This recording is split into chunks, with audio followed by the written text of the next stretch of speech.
Olá. Olá, tudo bem com vocês? Nós estamos retomando então a outra parte da nossa aula de revisão sobre funções da disciplina de matemática do curso de Ciências Contábeis da Universidade Federal de Rondônia, campus de Vilhena. A revisão que nós vamos fazer hoje é sobre função exponencial, ok? Então, a função exponencial ela é uma função que você tem um expoente, certo? E esse expoente ele é uma variável, no caso a nossa variável x, tá certo?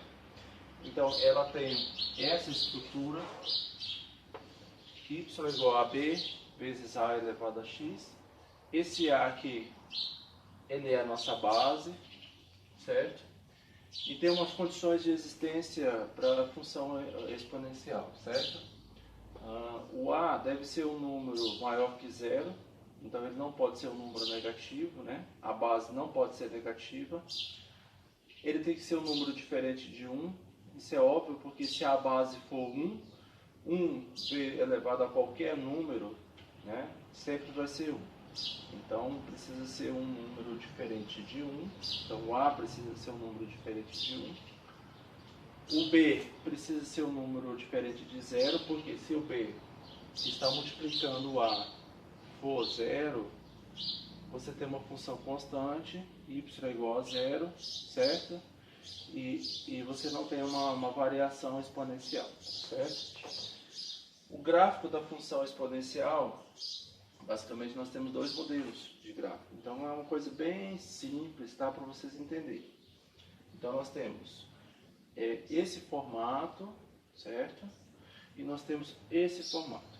Então, qual é a condição para que você tenha um ou outro, tá?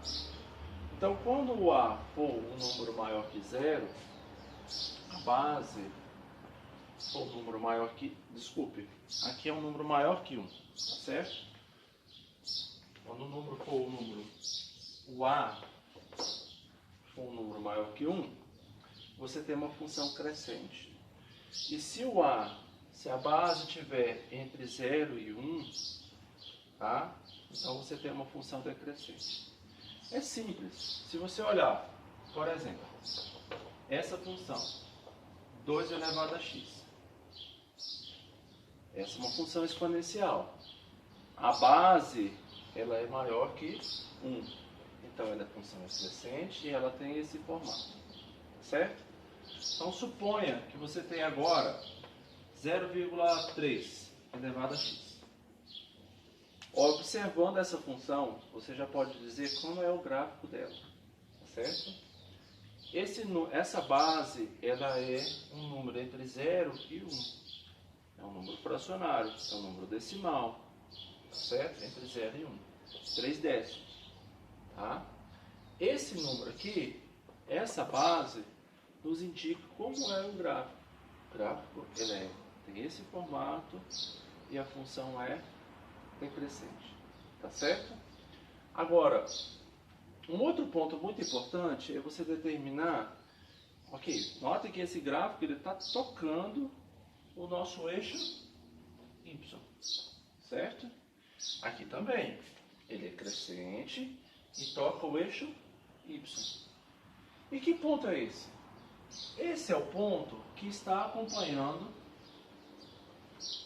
o valor de a. Tá certo? Como aqui todos não tem nada, significa que tem 1. 1 vezes alguma coisa. Então, obviamente, nessas duas funções que eu dei como exemplo, o b é o número 1. Significa que o gráfico vai passar pelo eixo y no ponto 1. Tá certo? Então, esse ponto aqui, que toca o meu eixo y, é o valor de b, certo? É isso, vamos para o próximo vídeo que eu vou mostrar alguns exemplos.